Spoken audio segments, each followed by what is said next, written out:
I definitely have way too many pages of notes for this, and if I had too many pages for the last analysis, then I definitely have way too many for this one.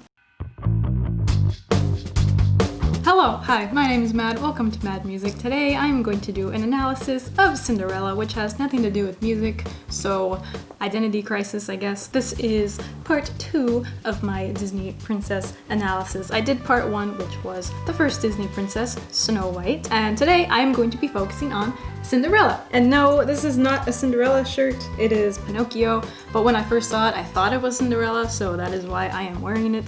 Unfortunately, I do not have a Disney princess shirt for every single one of the princesses, but I think I at least have enough Disney shirts to wear one in every single one of these videos, so we will see. Today it's Pinocchio, but it's still blue, so it works, I think. Like I said in my Snow White video, I got this idea of making Disney princess analysis videos after watching the Try Guys video when they ranked the Disney princesses, and this isn't to say that this video series is a direct response to that video, but it just got me thinking, what if I made my own ranking of the Disney princesses? And aside from that, I thought, what if I just make Disney princess analysis videos? Because that sounds more fun than actually ranking them, because that sounds way too hard. So I want to split this video into 5 parts. First, I'm going to talk about the storyline, just generally what happens in the movie, what goes on, what is the story about, what happens in the story, that kind of thing. 2, I'm going to talk about the characters, how they interact with the storyline, what do the characters do the characters represent anything. 3, I want to talk about the music, how the soundtrack sets the mood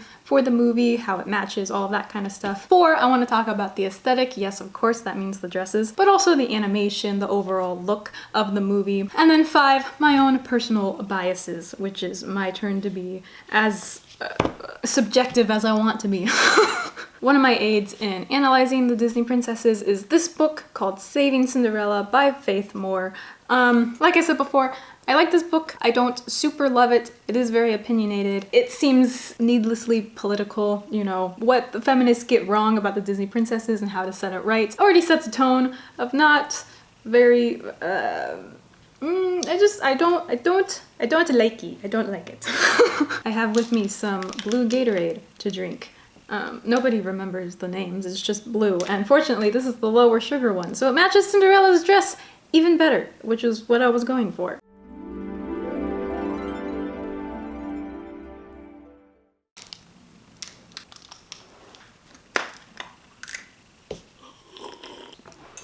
Okay, so to start off with my Cinderella analysis, we're going to begin with the storyline. So the movie starts out with a bit of backstory and tells us that Cinderella's father had married a woman named Lady Tremaine in hopes of giving his daughter a good motherly example after Cinderella's mother has passed. Only after Cinderella's father passes, however, did Lady Tremaine and her 2 daughters, Drizella and Anastasia, show their true colors. Cinderella is then forced into the role of scullery maid by her evil stepfamily, where she takes care of all the cooking and cleaning and is essentially a servant in her own home. One day, it is announced that the prince nearby is having a ball, stating that every eligible maiden should attend. Overhearing this, Cinderella realizes that she, being an eligible maiden like Drizella and Anastasia, is invited to go to the ball as well. Lady Tremaine agrees. Cinderella can go as long as she gets all her chores done in time and finds something suitable to wear. Wanting to fix up an old dress of her mother's, Cinderella sets out to make an outfit for herself for the ball, but gets interrupted by more complaints from her stepfamily about chores. Cinderella gets piled on with more and more chores and realizes that she won't have enough time to finish her dress and admits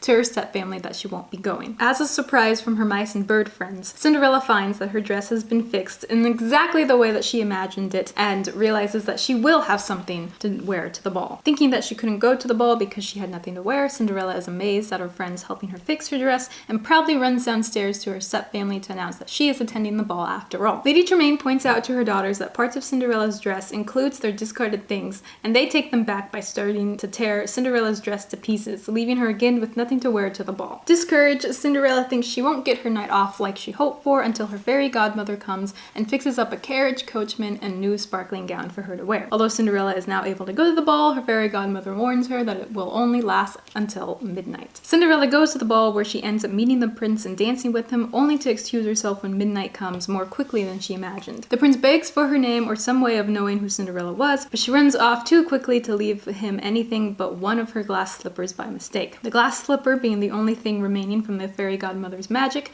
both Cinderella and the prince each have one slipper to keep. The prince, in desperate hopes to find the maiden he met at the ball, sets his royal advisors out to have every maiden try on the glass slipper to see if it fits, and promises to marry the maiden that it fits. Finding out that it was Cinderella who was at the ball, Lady Tremaine tricks Cinderella and locks her up in her room when the time comes for the royal advisors to look for every maiden. Gisela and Anastasia desperately try to make the glass slipper fit so that they can marry the prince. Meanwhile, Cinderella's animal friends fight to get the key up to Cinderella's room so she can try on the glass slipper. Once free from her room, Cinderella tells the royal advisors she would like to try on the slipper, to her stepfamily's horror. On his way to give her the slipper, Lady Tremaine trips the man carrying it, where the slipper breaks across the floor. Thinking all hope in finding the mystery maiden is lost, the royal advisors are dismayed. Cinderella, however, pulls out the other glass slipper that she had kept and proves to everyone that she was the mystery maiden.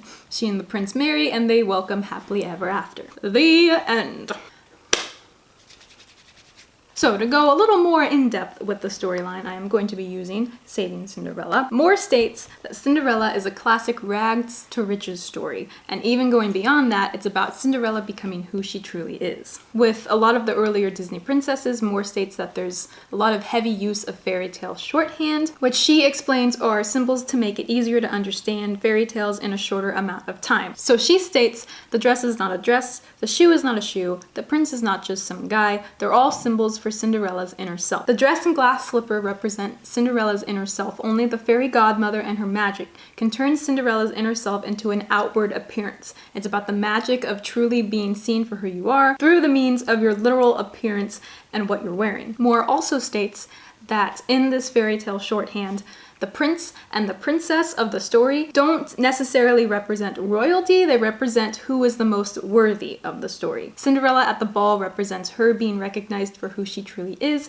Since no one can really recognize her, her stepfamily has trouble realizing who she is, even though obviously her stepfamily is close to her in everyday life. But when she's at the ball wearing her special gown and everything, they don't recognize her. The prince, in the same way, doesn't just represent a man, he represents her equal and match. Cinderella is obviously portrayed as the most worthy person of the story, and in turn, the prince represents someone of equal worth, someone who deserves Cinderella as much as Cinderella deserves him. To show this worth, Moore points out how we're constantly being shown the contrast between Cinderella and her stepsisters. We see the stepsisters as demanding, selfish, impulsive, where Cinderella is patient, kind, compassionate, and graceful. Moore states that these comparisons show what a woman should and shouldn't be like, but to be honest, I view these just as good human qualities. Being demanding and selfish is disrespectful in general, and being patient and graceful are just good human things to want to achieve. It doesn't have to be strictly womanly, but maybe that's nitpicky. I don't know. Moore also brings up Walt Disney's Christian faith and how Cinderella has elements of a Christ-like salvation story. I won't go too much into that. I don't find anything wrong with that analysis, but I also don't find it to be the most relevant either. This is a side note, but I think it is cool to be passionate about something like Walt Disney and his faith,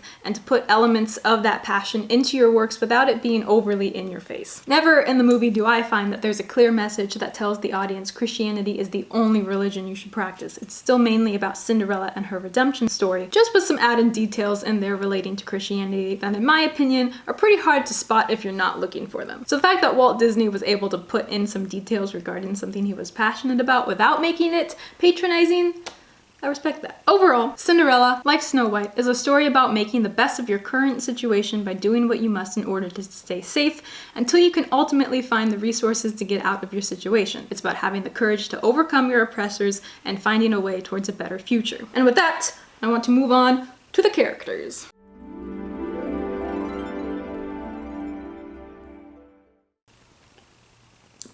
I personally have no complaints with Moore's analysis of the storyline, and I really don't have any other personal way of viewing the story, so I want to shift into talking more about the characters and some of the criticism that Cinderella gets. To be honest, growing up, I always viewed Cinderella as the classic princess. She was the one in my mind that everyone loved and looked up to, almost like the ideal princess out of all the others. So it was a shock to me to find out a couple years ago about a good deal of criticism that Cinderella has gotten. People criticize her for not sticking up for herself, saying that she relies on Prince Charming to get out of her situation, that she doesn't do enough to get out of the bad situation that she's in. People say she's not enough of a feminist because she doesn't fight back against her family, and that she's weak and incapable of changing her situation for herself. And although I want to keep these videos is lighthearted and fun. I do want to make it serious for a second because even though this is a cartoon and a fictional story full of magic, this is still a narrative about a very abusive dynamic. And I find it entirely disrespectful and harmful to say that Cinderella isn't doing enough and that she needs to do more in her situation. Do not blame Cinderella for the situation she didn't want and had no choice to be in. If this was a real person and you had a friend in an abusive household or relationship, which unfortunately is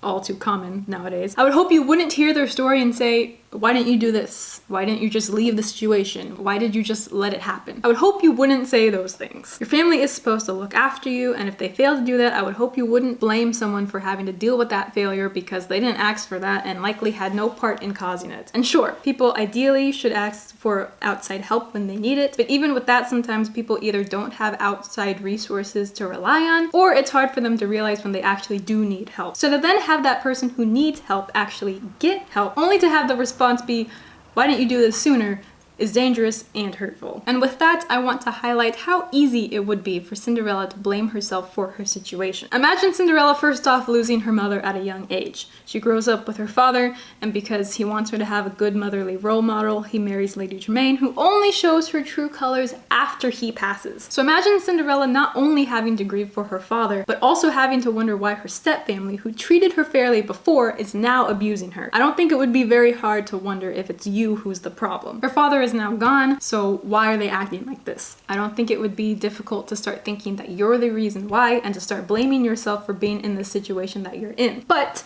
Cinderella never does that. She never once thinks that she's the reason she's in this mess, and I can't imagine what kind of mental strength that would take to see your stepmother treat your siblings with such high regards and to you with nothing but disdain and judgment. How easy would it be to start doubting your own value? And I want to point out that we see the same sort of mental strength in Harry Potter, who doesn't blame himself for being in the situation he's in. He understands that it's the Dursleys who are bad, not himself. And just as a rhetorical question, have you ever once blamed Harry Potter for being stuck with the Dursleys? Is it his fault that he's being abused by them and that he's in that situation? Is it somehow different because he's a boy and Cinderella's a girl, and Cinderella's more stereotypical feminine traits of compassion, grace, and gentleness mean she has to prove herself more? That those traits aren't good enough just because they're more subtle? I don't know. And I want to point out even further that Cinderella does stick up for herself several times throughout the movie, but with these forms of criticism, it somehow seems to get overlooked because she's not aggressively clapping back at her abusers. For example, when she realizes she's invited to the ball as well, and her stepsisters make fun of her for it, she asks why she's not worthy enough of going as well. She knows she's worthy, but instead of saying some sort of nasty comment to her stepsisters, which is how they treat her, she focuses more on her own worth than their lack of worth. She's strong in knowing who she is and knowing her own value. And let's not forget the scene where she hears that the princess advisors are coming to find the mystery maiden. She literally just drops all the laundry she was supposed to do and goes off to get ready, literally, for her future. She might not be cussing her stepfamily out, but she is sticking up for herself in those ways. She sees her future and refuses to comply with her stepfamily's demand anymore. Another reason I hate these forms of criticism of Cinderella not being strong enough to get out of her situation is because Cinderella is fully aware of the situation she's in and what she's dealing with. She literally tells the audience that she can't aggressively stick up for herself. In one of the first scenes, we see Cinderella interacting with the dog Bruno, where he wakes up from a dream and Cinderella guesses it was about him chasing the family cat Lucifer. Bruno excitedly confirms that he was dreaming about catching Lucifer, and Cinderella gently scolds him for it, saying that he should get rid of those dreams because he knows what it's like upstairs, explicitly stating that if her stepfamily knew he had those dreams, he'd be kicked out of a comfortable home. She's essentially saying that that's her situation as well, and if she were to reveal the thoughts she had in regards to her stepfamily, she'd be kicked out of her home as well. And it is her home, by the way, which makes this all worse. It's technically her father's home, and she's not even safe in her own home, which is just, that's crappy and dumb. So she literally tells the audience the stakes she knows she's facing. If she outright aggressively sticks up for herself, she could lose everything. Which in my opinion makes her acts of defiance even more powerful, even if they're not outright and aggressive. Because not only is she sticking up for herself in her moments of stating her worth, she's doing it in a way that fits her character of kindness and compassion. In my opinion, not only is it brave to stick up for yourself in front of your abusers, it takes even more strength to do it in a way that doesn't succumb to their levels of cruelty and ridicule. We see this message of have courage and be kind repeated over and over again in the live action adaptation because this is the message of the original. Being kind in a cruel world is a form of courage. And with that, I want to briefly talk about the differences between the stepmother and the fairy godmother. Maybe it's not the most important part of the movie, but I think there is something valuable in the contrast between Lady Tremaine and Cinderella's fairy godmother. This isn't to say that all step families are bad in any regard, but I think they show this contrast of Lady Tremaine, what a mother shouldn't be, and compare it to the fairy godmother, what a mother should be, and starkly show the differences. Both of these ladies aren't related to Cinderella. Technically, they aren't her family, if you define family as bloodlines only, but one treats Cinderella terribly and one treats her with the compassion and kindness that any parent should show a child. The fairy godmother is the motherly role that Cinderella's father always wanted her to have, as opposed to Lady Tremaine, who he thought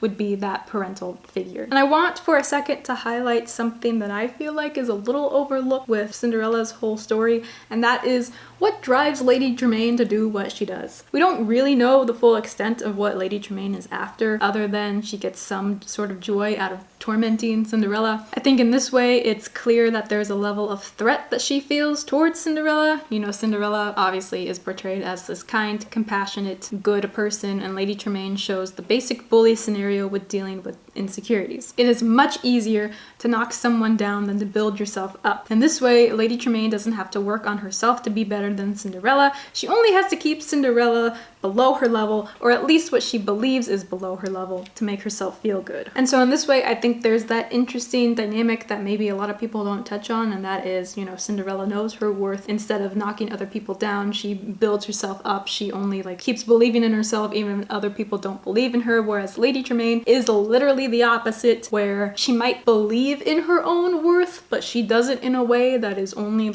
knocking other people down. And in that way, obviously, she doesn't have to work on herself because, you know what I mean? You know what I mean. Okay. Also, Lady Tremaine clearly cares about her daughters, but in the way that she cares only about how they reflect herself, if that makes sense. This again is a way of excusing yourself from taking action on your own qualities and instead trying to control the people around you to suit what you're after. If she raises intelligent, dignified daughters, it reflects onto her. So even though we're never told exactly what Lady Tremaine's desires are, I think it's pretty clear it's insecurity, greed, or both. Those are her motivations to try to, you know, wipe those bad feelings away. With that, I want to move on to the music of this wonderful movie.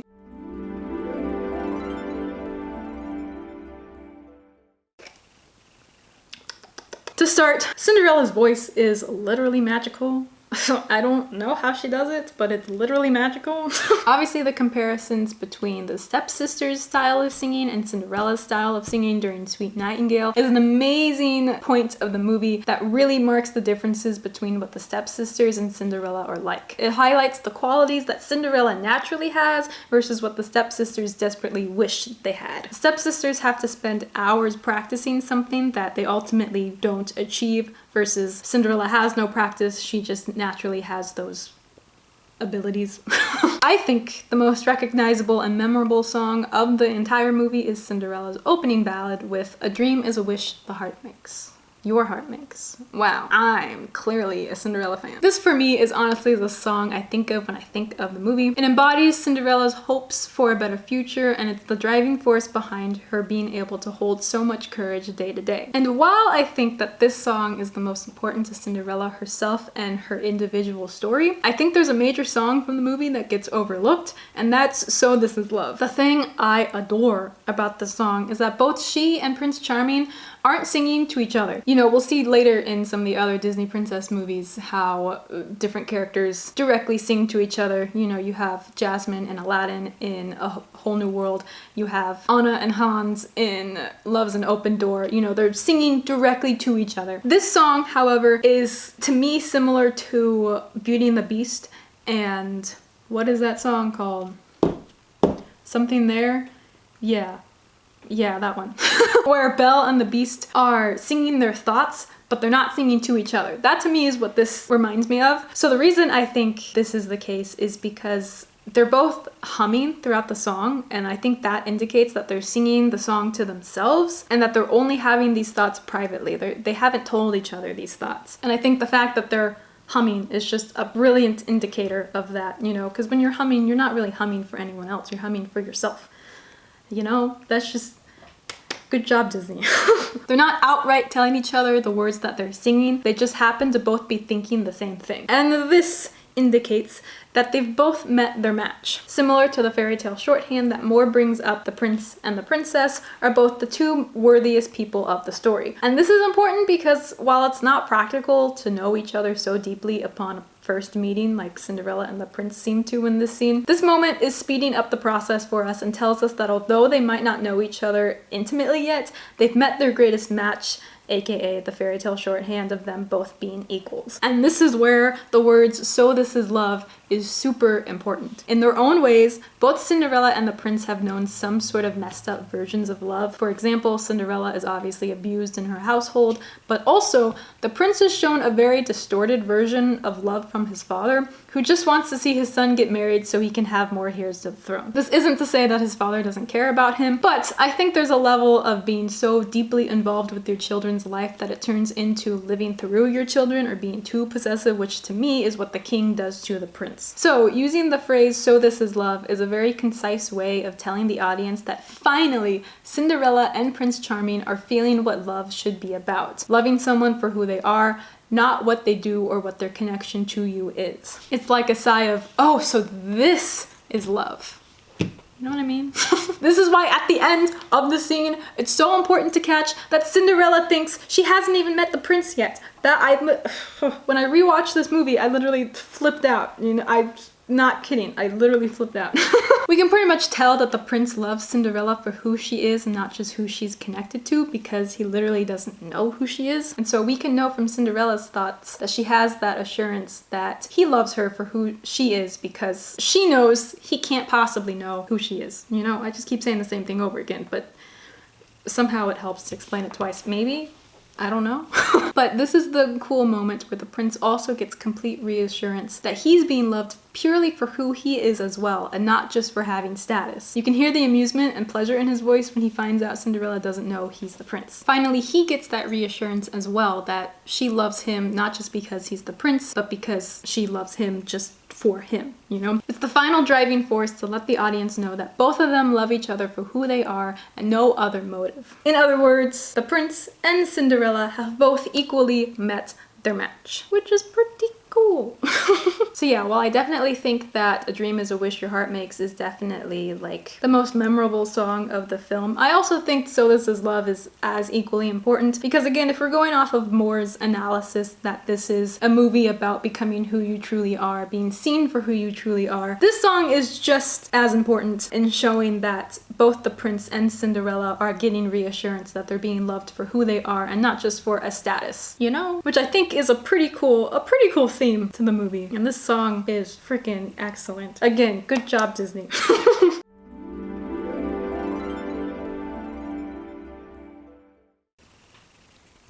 I did the fancy one on that. All right, moving on. I want to talk about the aesthetic of the movie, the animation, all of that good stuff. You can tell right away that the animation has gotten so much smoother since the days of Snow White. You know, there's a 13-year gap in between both movies, so it makes sense that the animation has progressed. But I love how even though you can tell there's a difference in the animation, you can still ultimately tell that both movies are very similar animation-wise. If you put Snow White and Cinderella side by side, they obviously look like they go together and they're from the same animation studio. They don't look that different where they're completely unrecognizable. You know what I mean? Another example of this is that the birds and the mice in Cinderella wore the same sort of style of shoes as the 7 dwarves in Snow White. And as another rant, the birds and the mice are so freaking cute. I mentioned in my Snow White video that I want animal friends, and I want these animal friends. Like, can you imagine having the birds and the mice in Cinderella? Like, they would be so helpful. They just help you out with stuff. If you're just nice to them, you know, you help Gus get away from Lucifer. Like, they help you build a dress. That would be cool. You get done with all your chores for the day and you come back and you just have this ball gown ready for you. Like, that's neat. And then overall, just like Cinderella's house is just so aesthetically pleasing to me. Even though it's a cartoon, you can still tell it's a mansion and it's huge, but not comically huge like the king's bed in the palace. Like, come on, man, do you really need that much space? I don't think so.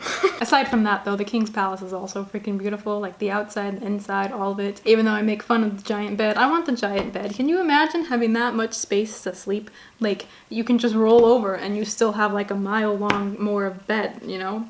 You would never fall out of that thing. You know, the white walls of the outside of the castle is cool. The staircases and doors are cool. The ballrooms, the fountain area where Cinderella and Prince Charming sit. It's all neat. It's all neat. It's all cool. Moving on to more of the characters. Cinderella is beautiful even in her servant rags, and as opposed to that, the stepsisters are not. They are perfectly ill-mannered and annoying. Their faces are annoying. Lady Tremaine is spooky. Seeing her like in the dark bedroom, you know, just petting Lucifer and giving Cinderella more chores to do is just... no, thank you. Finally, the dress. Cinderella's dress is freaking beautiful. Okay. Yeah. Like who has not wanted to wear that dress, okay? Like, I love Snow White's dress, but I get that Snow White's dress is very subjective in whether you like it or not. I love it. I get that it's not a universal thing. But Cinderella's dress is just... okay. This is a minor detail, but I really love the differences in how old Cinderella looks throughout the movie. When we see her at the very beginning of the movie and she's waking up from her dream, she looks like an average teenager. You know, she's supposed to be 19 and she pretty much looks like that in that first scene. I'm analyzing a cartoon to this extent. Yes, I am. Then when we see her in rags doing chores, she looks just a few years older, almost representing her being weighed down by too much responsibility. As she's dressing up in her mother's dress, in my opinion, she looks the youngest, maybe like 16-ish. To me, this is as if wearing her mother's dress brings her closer to her mother, and as we know by the opening scene of the movie, her mother died when Cinderella was very young. I don't think they'd say how young she was. But still, I think this is an interesting concept of her looking younger when she's wearing her mother's dress. Maybe that's overanalyzing. I don't know, but I'm gonna do it anyways. Finally, when we see her in her classic ball gown, she looks older, but in a naturally mature way. Not as if she's older just by being weighed down by too much responsibility, like when she's wearing her rags. It's the difference between imposed maturity upon Cinderella versus Cinderella's natural maturity. And if the dress represents Cinderella's authentic self, this makes sense. I kid you not, that took like 5 different takes just to say that sentence. But with that, that's all I have to say about the animation and the aesthetics of the movie overall.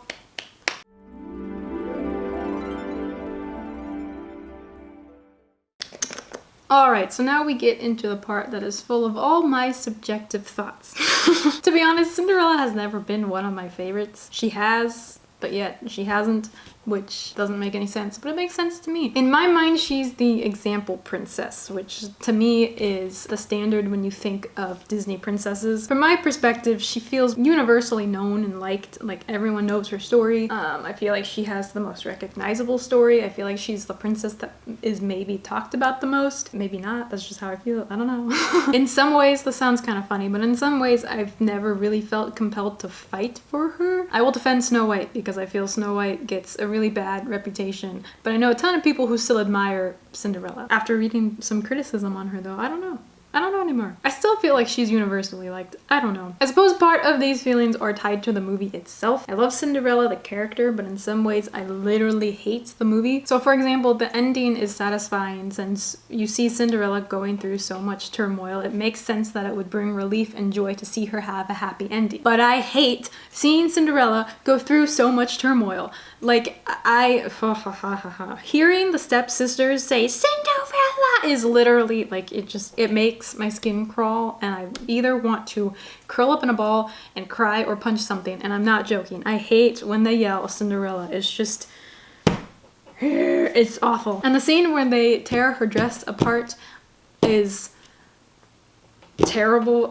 I don't know why that scene as a kid was always the one that got to me the most, but it was so hard to watch. Like anytime I watched that movie, it was just terrible. And this isn't to say that the other princesses don't have traumatic things in their movies, but there's a sense of removal there for the audience if you work with too many extremes. So for example, running into a forest to flee an evil queen and then being overtaken by a poison apple isn't probably something that we can all relate to. Being removed from your family for your entire childhood and then overtaken by a spinning wheel maybe isn't that relatable either. Or stepping in for your father and being captured by a beast man isn't something we all go through either. But having something that you've worked really hard on that you thought you might never achieve, only to have it taken away from you by the people who made it so hard to achieve in the first place, that's a lot, and that's relatable. So little 8-year-old me, I don't know how old I was when I first watched this movie, but I'm guessing probably around 8. I was traumatized by this scene, and kind of by the whole movie, with the interactions between Cinderella and the step family, and I still kind of am. And to be honest, this makes it worse. But I could see the dress scene representing physical abuse from her step family, and that's not fun to think about. We see Cinderella being verbally abused throughout the whole entire movie, but the scene where she gets her dress torn apart is definitely the most intense, at least in my opinion, so I could see it representing physical abuse rather than strictly verbal abuse, which, it just crosses that line even more, which, needless to say, is intense. But on a happier note, I love the animal friends. One of my favorite parts of Snow White are the animal friends. I freaking love the animal friends. I want deer and mice and birds and chipmunks as friends. Please. I know I already said that earlier, but please. And frogs and lizards. My freaking goodness. I love frogs and lizards. That has nothing to do with Cinderella, but I just thought I would add that in there. For no reason. I said this before, but I love her dress. Literally one of the most magical moments in all of Disney movie history, I would say. I feel like there's a reason everyone says that ball gown, transformation scene is the most magical moment in Disney, and I can see it because it's wonderful. I know I relate to wanting to have a complete transformation of sorts and to be in a world of luxury and fantasy, even just for one night. I can't imagine that not being fun. I know that's not what the movie entirely represents, but still, having that feeling of being carefree and luxurious and literally going all out just for one night is an amazing thought. Especially in Cinderella's case, where she literally never gets a break, just having that night of freedom. I think that would be appealing to anybody. And if this whole movie is supposed to represent showing your true self, I think we can all relate to that longing. We want to be seen for who we truly are. We don't really want we don't really want people to have misconceptions about us. We don't want to fight for other people knowing our worth. We want it to be seen. I think that's relatable. And again, like I said briefly in my Snow White video, representation matters. It's the 1950s when Cinderella was made. It's not surprising Cinderella is a blonde white princess. White privilege is a part of history and the modern world, so of course it took even a huge company like Disney a while before making a non-white princess, unfortunately. But even though we can be critical of the past, we obviously can't do anything to change it. Instead, we can only move forward, and I am happy to see Disney have some more non-white princesses within even the last few years with Tiana and Moana. That is extremely important, and I can only hope that we can see more of that sort of diversity. Because even if Cinderella's story is relatable, there's something even more magical about relating to a princess's story, or any character's story for that matter, and also realizing, hey, they look like me. I mentioned it in my Snow White video, but there's just that level of connection that, extends beyond the storyline itself. Obviously, this has nothing to do with the film, but because I love Disneyland, I want to talk about Disneyland for a second. And correct me if I'm wrong, but Cinderella doesn't have anything in Disneyland. There's the Bibbidi Boppidi Boutique, but that's for all the Disney princesses, I think. It's not strictly Cinderella, it's just all of them. She doesn't have a ride, she doesn't have a restaurant, or any sort of attraction themed after her, and I don't think she ever has in Disneyland. I mean, at least currently, she barely has a meet and greet in the princess fantasy thing. They rotate out, I'm pretty sure. So she doesn't even have a set meet and greet just for her. Why don't they give Cinderella something? I mean, she has the Disney World castle, which is cool. So at least she has some sort of representation in the parks. But I've never been to Disney World, so humbug. At least she has Disney World. You go, Cinderella. You got a freaking castle in Disney World. I just wish she had something in Disneyland too, which it surprises me, to be honest. If this movie was made in 1950 and Disneyland opened in 1955, you would think that Cinderella might be one of the first princesses to have something. But I don't know. And with that, that is my full analysis of Cinderella. That is all I have for you today. Stay courageous, you little kind creatures. Bye-bye.